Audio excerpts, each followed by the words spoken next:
Kati bannange maze ebbanga nga tukubaganya ebirowoozo mu ngeri gye tuyinza okweddaabululamu mu byenfuna. Omuntu akoze atya okugenda mu maaso mu byenfuna. Sijja gamba nti mbadde mbasomesa kuba kati ekyobusomesa kyavuddewo. Okusomesa eri ebeerayo bayizi eno n'ebeerayo tica. Naye nkizudde nti ffenna kumpi tuli basomesa. Kuba buli lwe mbadde ndeeta topic ekintu ekyokwogerako bannange mubadde nga mukiwaako ebirowoozo byammwe naye ndaba nga twogedde ku kya kukola abantu ne baddamu comments zaabwe ezisukka mu 1,000. Abantu 25,000 ne balaba ka video clip 27,000 naye baleeta ebirowoozo byabwe byonna nga byanjawulo.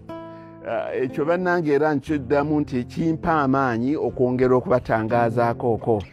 Naye kati olwaleero ngenda kubabuuliramu nti programu y'okwekulaakulanya mu byenfuna tesobola kuyimirirawo bw'oba tolina kwekulaakulanya socially mu byamaka. Ne bw'onookola sente meka, ne bwe nabagamba simba ensuku meka, ne bw'oba n'ente emitwalo meka, ne bw'onoobeera ne takisi meka, ne bw'onoobeera n'emiti miliyoni 5 ng'amaka ago tegatebenkedde toyinza kubeera mukkakkamu era toyinza kgenda mu maaso. Kuba ebintu bino tubirabiddemu nnyo, amaka bwe gaba gayuuga byonna ebyobugagga bye bazimbe byonna biyuuga. Bino bye bayita divorce settlements na buli kimu. Empire yo eyinza okurambolinga mu lunaku olwo ng'amaka goonoonese. So kwe kukitwala ng'obuvunaanyizibwa bwange nti engeri gye mbadde mumpa good response ku kikwatagana n'okwekulaakulanya mu byenfuna era kambaweeyoko ne kasayidi akalala nti tosobola kwekulaakulanya mu byanfuna nga tosoose gwe kwetereeza. Kwetereeza si mu byabufumbo naye kwetereeza socially mu bulamu bwo. Si buli muntu nti yenna alina okufumbirwa si nti oba alina okuwasa. Okwetereeza mu bulamu bwo. Mbadde ngamba menyera ABCD ya okukola mu ssente. Abamu mwakikkiriziganyizza. Ndabye obutambi bungi nnyo nga butambula. N'obumu butambi bwadda. Mukyala mweruka owa kubukedde omuntu w'abantu bwe yakola mu 2016 2017 ne covid awo nga yakagwa mulimu n'akamu nali mulwadde eddoboozi nga fu. Ndabye abantu babugyeeyo butambula nnyo ennaku zino. Babukubaganyako ebirowoozo bambi ku bintu bye nayogera nga nkyalina emyaka 48 oba 49 emyaka 8 emabega oba emyaka 9. Naye omuntu bw'abeera ng'ali consistent ebintu bye nayogera ku muntu w'abantu emyaka 8 emabega bikyali relevant today era abantu bakyabikubaganyako ebirowoozo nga kwe kigambo kye nayogedde eggulo. Kubanga nze sikyukakyuka ebirowoozo byange bwe byali nga nkyali muvubuka wa myaka 23 nti wano e Uganda sijja kusobola kukolerawo ssente wadde nalina omulimu nga nsomesa mu ssomero eddungi Aga-Khan ne ŋŋamba kaŋŋende mu nsi endala nkolereyo obusomesa bwange. Namala kusooka kusoma nensooka neeyongerako ku bitabo ne ntandika okukola nga ssente nzikola mu bulamba nga as an expatriate. Bwe namala okuziweza buli kimu nakiplaningiranga nti teweerabira wammwe eddako ewammwe. Bwe natuuse ekiseera nti emyaka 35 omuntu eyagenda nga nina emyaka 24 emyaka 35 kati awo bw'osajja kudde nti dde ewammwe nenzira ewaffe nga olugendo lwayi lwendubanyumirizza nti nno olunaku lwe natuuka sente zange saaziryako paka nga maze okuzinvestinga. Abantu abamanyi bakimanyi nti kyekyo abamu abavubuka bakizanyiramu naye nze bwe kityo bwe kyali era bwe ntyo bwe nkitambuza nti nze siyinza kulya siyinza kulowooza nga nina ssente mu mpale. Tekitegeeza nti nina zikyakalamu. Siyinza kuweera nga nina miliyoni 10 oba 2 ku account nga sinazinvestinga. Era nze okutereerawo awaka oba buli kintu nga ssente ku account nziraba ezisigaddeko z'abakozi. Embeera yange yonna bwebadde olwatuuka bwe nti era bwe namala okweza takisi 20 mwezi 22 nga ssente zange zirina ku account kwe kusalawo okugula. Era ng'omuntu nabagamba nti omuntu amanyi kyayagala nagamba nti okuva edda obuto bwaffe twawuliranga ebifo ebirungi ennyo. Kololo simusobola. Kololo yali w'abazungu kati waba gavumenti. Eyo tetusobolayo bannakasero. Twasanga ate abagagga abayitimusa ennyo Naggulu bamuzinzeeko. Naye ne nzijukira nti okuva edda n'edda obuvubuka bwaffe twawuliranga nti abagagga babeera Muyenga. Awo nno nga ndi musomesa Kabojja ne ŋŋamba ba buloka nti munoonyeze ettaka ate nga ddene ate ndyagala Muyenga. Wano wemulaba. Wano nagatta ploti 2. Nagatta ploti 2. Ploti basalanga za decimals 25. Nagatta ploti 2. Nenzigatta zombiriri. Kwe kufuna half an acre. Nenjizimbako ennyumba yange gye mulaba, eno ennyumba gye mulaba. Nagulawo wano 21 yali November. 21 kiba kikutegeeza era nga bw'otunuulira emiti nga bw'otunuulira ennyumba nkola nkadde nzimba nkadde nga bw'otunuulira emiti egyo gyonna bwe gikuze gikulaga nti omusajja anaawangaliddewo egyo giba myaka emeka kuva 21 giba myaka 23 giba myaka 23 gy'emiti egyo gy'olaba gikuze. Naye nga nali mmanyi kyenjagala nasooka kumala kola business neggumira nendoka ngula plot n'ennyumba nayo nagizimbira in transition. Nasooka nenjizimba nenjituusa ku wall plate nenjiggalawo ndozo gyali emyaka 2 nenjiggalawo nensooka nemmala okuzimba sente zange again nendooka njiddira. Kati mukubaganyiza nnyo ebirowoozo okugula ploti kuzimba. Nze nali wabweru nga sente nfuna mu $1 nga nnyingi naye sente zange nazitenga ku account Barclays Bank.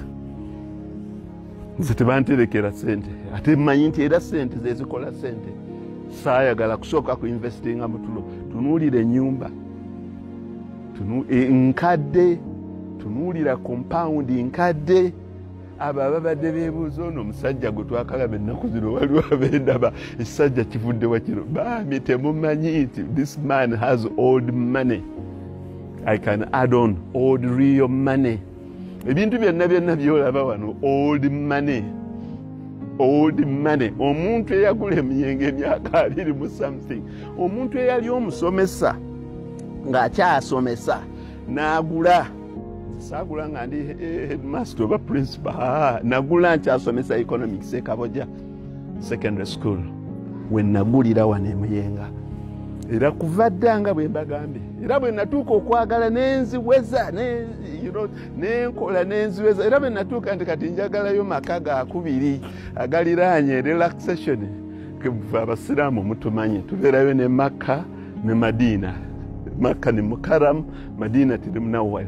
Kati nga bw'otunuulira laba wano wendi nze nagula ploti 2 bannange tebaagula 2 nze nagula 2 yes naye nenzimba mu bangalo naye twagulira wamu naye bannange bonna bazimba apartments zisulako bazungu singa era kyovola nga nasimba nnyo emiti ku bbali kuba bo baali bazikalina 3-4 nga saagala bantunule mu kiwalaata kyange nga nywa kacaayi kange mu compound.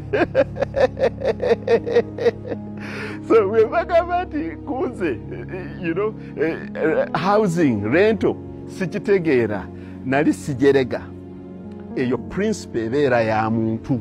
Nze nagamba nti awaka waba waka n'orelaxingirawo kubanga nze njagala okutuula mu miti nga bw'olaba ne mu kyalo bwendi ndi mu kibira era na wano bagiyita manke zone enkima zijja era toleka tookere wabweru bw'oba oli mulirwana wange enkima ne zitakubonyaabonya kuba enkima zikyala ewange ne zikamala. Nasalawo n'emiti wano ne ngitundamu timba. So nasalawo nti awaka wabeera waka wano nsobola okuzimba apartments because my olujja lwange it's more than 30 decimals. Nsobola okuzimba apartments 12 naye ate olwo nembanga ntunula wanali njagala kutunula mu nnyanja eri Luzira naye kalina bazituzimbyeko naye sifaayo nange ne mbateekako ebinazi byange nebikula ne byeyongera waggulu tebasobola kutunula mu nnyumba era buli omu aba alagirira agamba nti woolengera wali ekibira kati ffe fe at least abasiraamu twesiimye nnyo eddiini yaffe tukkiriza bangi nnyo mu abatali banzikiriza eyo mutambulira mu nkukutu bw'oweza ssente zo nga olaba nti makka teri mukarram oyinza n'okufunayo madiina teri munawwal era luli nabagamba nti bwe natuuka okugamba nti kanfuna ennyumba ey'okubiri eriraanye omulimu gwange n'okudda eri bwe nali nnoonya mukira era nanoonya entwana affluent area Merito Road kiti kifumba nawulira nga kati omuntu toyinza kubanga correlation yo eri muyenga kalema close ate nomaliriza ate ng'ogenza awalala ogenze wa mukandole so kati laba chain eyo omugezi ategeere nti laba drive eri omusajja ono bwabadde nga atuyigiriza mu bya okukola ssente kati atuyigiriza ne mu social life bw'oba tonneeyinza teweepampalika ku by'otasobola abaana obalaba nsomeseza ogw'omugigi ne guvaawo oyo omuwala wange yafunyemu 1 week and a half ali wabweru asomera mu university because alina ticket olubeerera on standby n'alinnya ennyonyi n'akomawo awo akambalewoko wiiki emu ekyaddayo kubange wakola entegeka teweepampalika ku famire yakubiri nga tonnaba kukola ntegeka teweepampalikako kubanga at least abasiraamu bo baweebwakoko abalala bannaffe batambulira mu nkukutu at least batulagire tetuwakugirwa oyinza okutambira naye kati abavubuka mwekingirize nnyo ekintu ekyo nga tonnaba kwetengerera wakati bana abasajja ayinza okuba nga ogula ennyumba ey'okubiri akwata mu musawo oba ya left kakwate mu ya left naye neya right bwagikwatamu kati consumables nze kyova olaba sizimba nnyo mayumba nnyo kubanga amayumba gatwala ssente naye kitegeeza nti nvumirira abo abagazimbye olabye embiri kati abasajja nange sinnaba kutuukayo eyo naye abasajja olaba embiri zaabwe olengera olubiri lwa Sudiiri olengera olubiri lwa Kirumira olengera olubiri lwa Hamu olengera olubiri embiri walabye olubiri lwa Josephiga olengera olwa Sebalamu basajja mumalanga kuggumira abasajja abo bamala kubeera na bizimbe mu kibuga wakati 8 ku 10 Kirumira olabye ennyumba gyasembyeyo nayo kyekyo kye nabagamba nti no abantu abapapirira ennyo gula ploti zimba ozimba emizigo gyegi ebiri ekyekyo mukikubiganyizaako nnyo ebirowoozo in reality enkibalaze nti ze nazimbira ennyumba eno ku myaka 35 that's the difference that ennyumba gye nazimba ku myaka 35 ekyanfiitingamu ku 55 ejja kunfiitingamu at 70 because saapapirira nafuna omulimu when I'm 24 naddamu okujja Uganda when I was 25 and a half nali ndina sente zisobola okugula ploti sijja kwogera bifo by'abantu bajja kunyiiga naye no I persisted nalina sente mu mitwalo n'emitwalo gya dola naye abo abawulira nti nze sente ezikutteko njagula ka ploti kange please gula kuba nze nalina entrepreneur spirit nze sisooka kuteeka sente mu consumable mu byakulya ennyumba ey'okusulamu kyakulya abasajja basooka kunnyikiza investment nze nguze ettaka nengula ettaka namala kuweza acres ezisukka mu 600 kwe kugula ennyumba ey'okubiri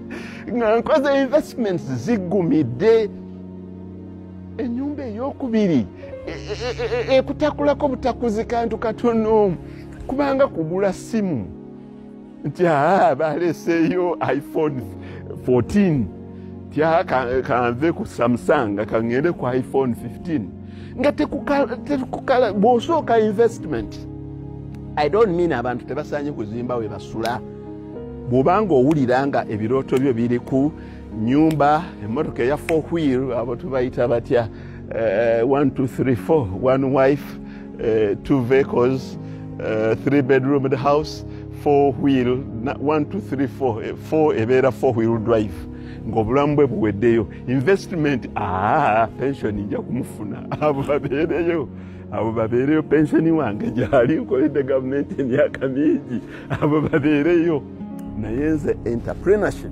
investment kyekyali kisinga obukulu ebiddiridde ne bigoberera so mmaliriza nga mbategeeza nti si kubayigiriza byanfuna byokka tojja kusucceedinga ng'olubeerera muli mu ntalo mu famire mujja kusplitinga up all your estate and your property so naddala abasajja mubeere steadfast mu maka gammwe be very steadfast bw'oba oyagala economic stability beera musajja mulamba mu makaago olidinga effamire yo bulungi ogisetolinge bulungi mwakifudde ennaku zino planned kids abo baali planned kid. It's true, I was a planned kid because my father had me and a few other siblings okulabirira the end result kyekino kyolaba naye abantu twemeesinga nnyo naddala abavubuka abato n'abasajja naddala mu byagenda ng'okombooza wano genda ng'okombooza wali twemeesinga nnyo